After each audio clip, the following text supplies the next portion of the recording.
안녕하십니까, 부동산 6남매 박수장입니다. 오늘 저와 함께 3기 신도시에 대해서 또 알아볼 텐데요. 저번 시간에도 기본적으로 설명을 했습니다. 그래서 이번 시간에는 각 지역별로 3기 신도시에 대해서 어떻게 느끼는지 알아보겠습니다. 우선 아전인수, 네, 그 뜻은 알고 계시죠? 제논의 물대기. 예, 각 지역별로 유리하게 일단 알아서 해석하는 그런 게 좀 있는데요. 일단은 보게 되면은 청라 지역을 한번 봐볼게요. 받은 것도 없는데 주라 했더니 흐흐흐 몸만 받았다, XX는 받았다, 뭐 그런 내용이고요. 송파 발표 전부터 매맞는 중이었는데 그래도 야구 몽댕이 말고 대나무로 맞는 중이다, 뭐 약간 희화시켜서 일단 SNS에 이런 표현들이 좀 돌아다니고 있습니다. 그리고 강동 미사와 같이 벌서는 중, 일단 그 지역별로 일단 물량 공급이 조금 이루어진다니까 이렇게 표현한 것 같고요. 과천 생각보다 선방이라 안도의 한숨을 쉬고 있다. 뭐 안도의 한숨보다는 과천 자체에서는 이렇게 진행이 된다라고 하면 강남 수요를 흡수할 수 있는 그런 그 양질의 주택을 공급할 수 있으니까 좋다라고 보고요. 위례 감복 들어올까봐 그 오들오들 떨다가 트램 보고 발 쭉 뻗었다, 뭐 그런 표현입니다. 그래서 위례 신도시도 물론 좋은 상황이라고 생각을 합니다. 그리고 송도 쪽 GTX는 된다. 네, 일단은 이제 그 정부 추진에서 GTX A, B, C 다 빠른 속도로 추진할 수 있게끔 조치를 한다라고 했던 걸 보고 나와 있는 것 같습니다. 그리고 다산은 뭐 굉장히 조금 물량 공급이 이루어지니까 약간 우울한 표정이었다, 뭐 그런 내용이었고요. 강명은 야, 나 신도시 된다며, 약간 이번에 확실하게 3기 신도시 안에 들어올 후보 지역에 강력했었는데 의외로 빠져있다고 해서 또 그렇게 표현을 한 것 같습니다. 일단 그 여러 가지 표현들이 있어가지고 약간 뭐 재미삼아 제가 한번 해봤는데, 혹시 그 지역에 계신 분들도 저는 그냥 SNS에 떠돌아다니는 걸 그냥 소개를 한 겁니다. 일단 제 생각이 아니라는 점 꼭 알아두셔야 됩니다. 일단 3기 신도시 핵심 포인트는 이렇습니다. 서울도시 출퇴근이 가능하다. 그렇죠? 서울도시에 출퇴근 가능하다는 건 그만큼 가까운 거리에 신도시를 지정했고요. 자족 기능을 강화시켰다. 그래서 일자리 창출을 하겠다고 그 컨셉을 잡았습니다. 그래서 2기 신도시와 다르게 그 시장 관심을 이끄는 핵심 포인트가 이제 그런 부분들 차이점이 좀 있고요. 대규모 택지 자체가 서울의 접근성이 용이하다는 거, 그게 가장 핵심이라고 보시면 될 것 같습니다. 물론 1기, 2기도 계획은 좋았으나 현실과의 차이성, 그 다음에 결과가 좀 그 계획과는 많이 좀 차이가 있었고요. 3기 신도시는 그거에 대해서 업그레이드 됐다. 그래서 그 불편했던 교통망이 따라 들어온다 라고 생각하시면 될 것 같습니다. 그래서 지금 그 사진을 보시게 되면은 기자분하고 그 다음에 김현미 국토부 장관, 박원순 서울시장과 일문일답이 있습니다. 그래서 한번 제가 그 소개를 해드릴게요. 그래서 그 기자가 이렇게 묻습니다. 신도시 계획 대부분 자체가 교통대책이 후행하면서 주민들이 불편을 겪었다. 그래서 경기도 등 수도권에서 서울 출퇴근 수요가 많은데 광역버스 체계 비중이 매우 높다. 근데 서울시는 경기도 버스 주요 업무 지역 진입을 막고 있다라고 물으니까 서울시와 오랜 시간 논의를 했고, 그리고 서울 시내 혹은 외곽 중심으로 다양한 환승센터를 구축할 계획이다라고 얘기를 합니다. 그리고 경기도 버스 환승센터로 오면 바로 서울버스로 갈아타고 출퇴근하는 시스템을 만들겠다. 그래서 경기도에서 그 환승센터까지 이동하는 버스는 최대한 허가해줄 방침이다.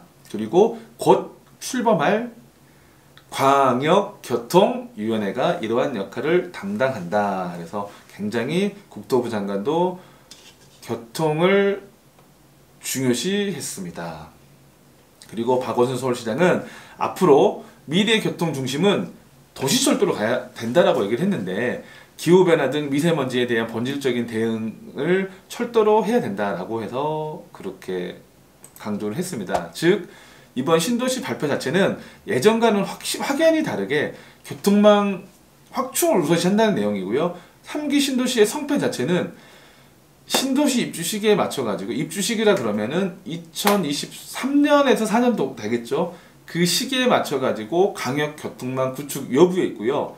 행여 그때까지 완성이 안 된다 하더라도 빠른 속도로 진행을 해가지고 그 주변에 입주할 그런 분들에게 마음 졸이지 않고 그 안정감을 주게 되면은 굉장히 주거 안정에 도움을 줄 거라 저는 생각합니다. 3기 신도시 지정 목표 자체가 서울 집값을 한번 잡아보자 라는 내용입니다. 그래서 그 지정된 게 서울 출퇴근 거리 30분 이내 그 인접성을 두고 했는데, 일단 2021년도에 분양을 시작해서 3년에서 4년 뒤에 물량이 나오는 거고요. 여러 가지 변수가 있겠지만 3기 신도시 지정 자체가 아파트 값에 요동치는 걸 막겠다는 정부의 매우 강력한 의지입니다. 그래서 분명한 건 신도시 인근의 교통 호재의 당근이 주어지고요. 그리고 거기에 동시다발적으로 매우 강력한 거리 규제가 따라 들어온다는 거. 말 그대로 당근과 채찍이죠. 채찍이 따라옵니다. 그래서 그런 것들은 1기와 2기 신도시가 반복됐기 때문에 3기 신도시도 그럴 것이다. 근데 제가 다만 좀 아쉬운 건 뭐냐면은 급변하는 그 주택 수요자들, 그 다음에 젊은 분들의 그 니즈를 확연하게 반영을 좀 잘 해줬으면 좋은데, 단지 주택 수, 양에 너무 집착을 하지 않았나. 그래서 조금 본질적인 양의 시대에서 질적인 변화로 좀 옮겨줬으면 하는 게 저 박 소장의 생각입니다. 이거는 차후 조금씩 더 좋아질 거라고 생각을 하고요.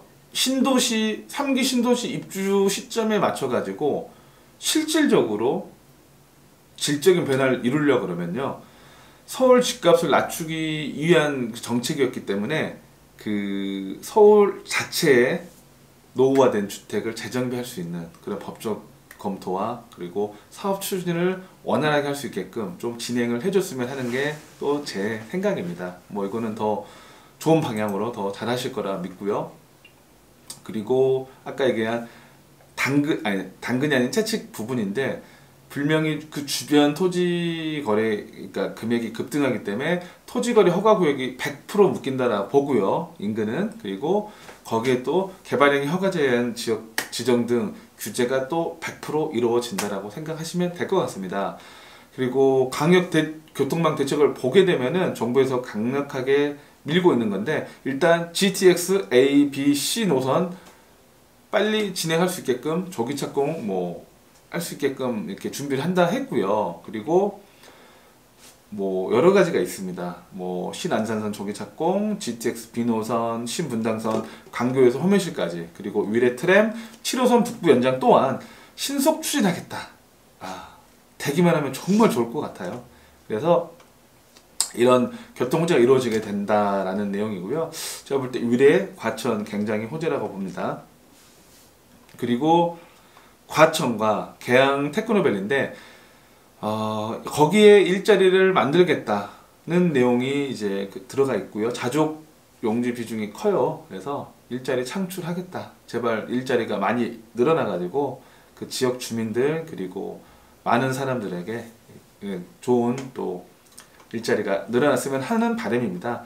그리고 이번에 보시게 되면은 정부에서 조금 약간 그 어렵다고 생각했던 게, 저는 뭐냐면 강남의 수요를 확실하게 잡을 수 있는 게 뭐가 있을까라고 했는데, 과천 쪽에 지금 계획대로 한다라고 하면 대략 한 3,300세대 정도는 빠른 시일 안에 이제 물량이 나올 수 있을 것 같아요. 그래서 그거의 수요를 이렇게 흡수할 수 있는 거라 그러면은 굉장히 본질적으로 좋다라고 봅니다. 그래서 강남의 수요를 흡수할 수 있는 양질의 주택이 나온다.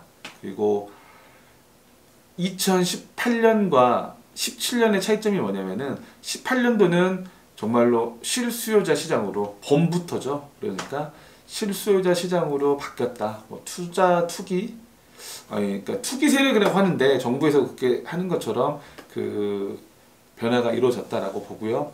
그 변화를 이루어진 실수요자들이 21년도에 3기 신도시 분양을 했을 때 그때 기다렸다가 청약을 집어넣어서 어떻게 매수의 의사를 하시려고 하는 건지, 아니면 구축 주택을 지금이라도 그 매수를 하려고 하는지, 이제 그거는 좀 시장을 좀 더 봐야 될 것 같습니다. 그래서 혹여 또 이런 분도 계세요. 토지 보상금 10조 원 이상의 토지 보상금이 내년에 풀리게 되면 그 돈이 어디로 갈 것인가? 그게 또 서울 집값에 또 불안 요소로 작용하지 않겠냐라고 보시는 분들도 계세요. 뭐 케이스 바이 케이스겠지만 일단 그것도 약간 지켜봐야 될 문제라고 생각합니다. 그래서 여러 가지 이야기와 여러 가지 전문가들의 주장들이 다 나오는데 종합적인 내용을 이렇게 보게 되게 되면은 순간 어느 지역의 악재일 수 있지만 길게 봤을 때 부족했던 점들이 채워지기 때문에 중장기적으로 보게 되면은 분명히 좋은 호재로 작용할 수 있다라고 보셔도 될 것 같고요. 그게 그 많은 사람들의 다수의 의견입니다. 그래서 그 이번 정부에서 실행하는 3기 신도시가 정말 여느 신도시와는 다르게 자족 기능을 갖추고, 그 다음에 그 주변 지역 사람들에게 정말 좋은 보금자리를 선사했으면 하는 저의 바람입니다. 뭐 저번 시간에도 했던 내용과 많이 중복되는 내용인데 그만큼 정부에서 새로운 변화를 꾀하고 있고요. 저희는 그 과정과 결과를 한번 지켜볼 필요가 있다라고 생각합니다. 아무튼 이 동영상 끝까지 봐주셔서 감사하고요. 저 박소장 다음 시간에 또 만나요. 지금 보신 영상이 도움이 되셨나요? 도움이 되셨다면 왼쪽 구독 버튼을 꼭 눌러주시고, 오른쪽 영상은 제가 추천하는 동영상입니다. 꼭 봐주세요.